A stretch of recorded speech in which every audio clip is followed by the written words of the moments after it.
The WTA simulator is kicking things right off at the Australian Open final, where Iga Swiatek awaits the winner of a current match between Sabalenka and Coco Gauff in the semi-finals. Coco Gauff managed to win the first set 6-3, and now they're currently in a second set tiebreak where both players are going at it. But it was Sabalenka who just nicked the second set tiebreak, taking things to a final set where Sabalenka completely blitzes Coco Gauff, beating her 6-2, entering another Australian Open final. And in the final, Sabalenka continued this fine form and takes home another Australian Open. And as I'm recording this, I think we're in the third round. So by next week, we'll find out if the simulator got this one right. The excitement doesn't end there though, as we now got to simulate 4 WTA Masters in this first part of the season. And I actually never knew that there's so many Masters this early on. So we first moved to Doha and we already have a rematch between Sabalenka and Iga Swiatek. And it was the world number 2 actually manages to get her revenge, beating Sabalenka in the final 7-6, 6-2. And I can already tell that this year is definitely going to be between these two. But when it comes to the female tour, you just never know. Random things be happening all the time. And this was already proven in the Dubai Masters, where Sabalenka lost in the third round to Caroline Garcia. And in the final of Dubai, we have Iga Swiatek once again making her third big final in a row, but playing against the young gun Mira Andreeva, who actually walked her away with a 6-4, 7-6 victory. And this kind of player needs to be on everybody's radar, because I think she's like 18 or 17 and she's already like making Grand Slam semi-finals and beating big players. And she's doing this at 17. When I was 17, I don't even know what I was doing. Also some lost child. We're now moving on to our quick stop in America. At Indian Wells, we had Coco Gauff finding her form on home soil, defeating Iga Swiatek in the semis and Sabalenka in the finals, both in straight sets. The Miami Open sort of final between Rybakina and the Olympic champion King Wen-jen, but Rybakina ended up taking the victory 6-4, 6-3. We're now moving things on to the clay series. I'm expecting a lot of dominance from one player, but let's see if anybody else can compete with her on this surface. And early we had Aryna Sabalenka winning the Stuttgart Open for the first time, but when it came to the first master in Madrid, you called it, I called it, Iga Swiatek dominated the competition, but only just beat Sabalenka in a crazy 3-set battle. However, in Rome, things got a lot different. Early doors, the top 2 both got knocked out, and in the final, it was a rematch between Zheng and Rybakina, and it was Rybakina who once again defeated Zheng. Okay, we're now moving things on to the French Open, where, as I said, I'm expecting only one winner, but you never know. And the third round of this tournament already caused a big shock, where we had Sabalenka losing out to Pavlyuchenkova.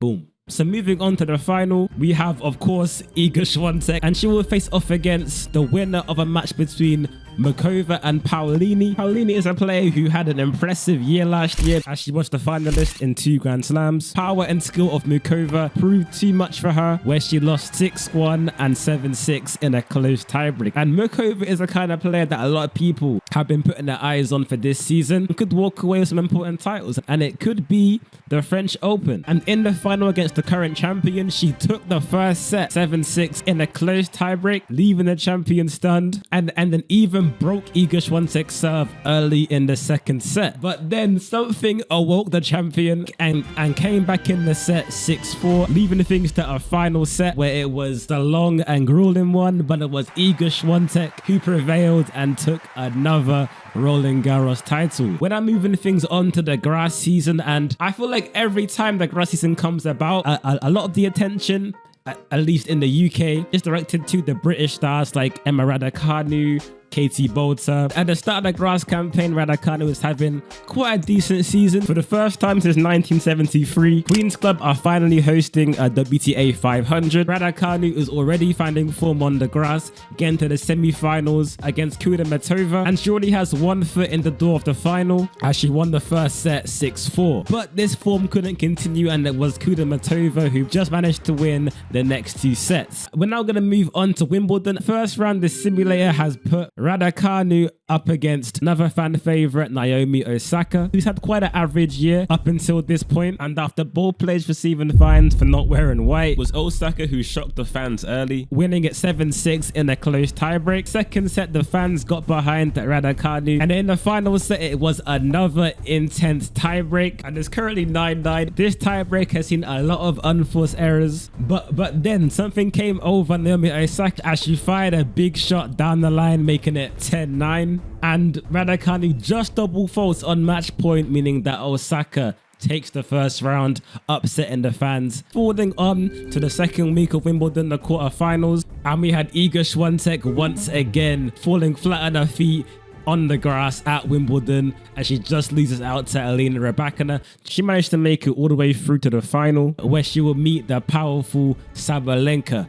In the final then, Sabalenka walks away with the first set, but it was the experience of Sabalenka, the experience of being on this big stage before, that led her to come back 6-4 in the next set and do the same thing again in the final set, winning it 6-4. We're now moving things on to the build-up of the US Open, where we had Zheng finally finding her form this season, winning in Montreal, and in Cincinnati we had Sabalenka claiming another title this year. And normally in the build-up to the US Open, we see a lot of the American stars really coming through, and players like Pegula, Madison Keys have been surprisingly quiet, but maybe things will change in the US Open. We will see. And yeah, it was the US Open where players like Pegula found her form, beating previous champion Raducanu in the third round, but it was another champion, Coco Gauff, who knocked her off in the fourth round, proving why she's the American #1. She walked comfortably all the way to the semi-finals, but got stunned by another up-and-coming American star, Emma Navarro, who just, and I mean only just, beat her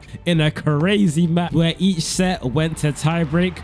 But in the final then, she met Zheng, who's been on fire this tournament, gliding past Swiatek in straight sets in the semi-finals. But in the final, Emma Navarro stormed her way to win the first set 6-3. But it was Zheng who ended up prevailing, winning the next two sets 6-3, 6-4, capping off the year with her first Grand Slam title. We're now approaching the end of the season, where we still have two big masters, and the attention needs to be brought to the rankings. The top three are so close, so these tournaments are going to be the most important. In the China Open, we had Swiatek dropping points early, Sabalenka who walked away with the victory there. She managed to do the double, winning again in Wuhan. Her holding her points and winning in these two events, and Swiatek dropping points at them, means that how they perform at the WTA Finals will determine who takes the world #1. But before we get there, as we're now at the end of the season, we're now going to go through the top 8 players and see who the simulator predicted will make it here. 8th place went to Makova, 7th place went to Mira Andreeva, 6th place went to a player that I didn't expect to be here, but that is Wang Xinyu, I think you pronounce it. I don't know too much about this player, but...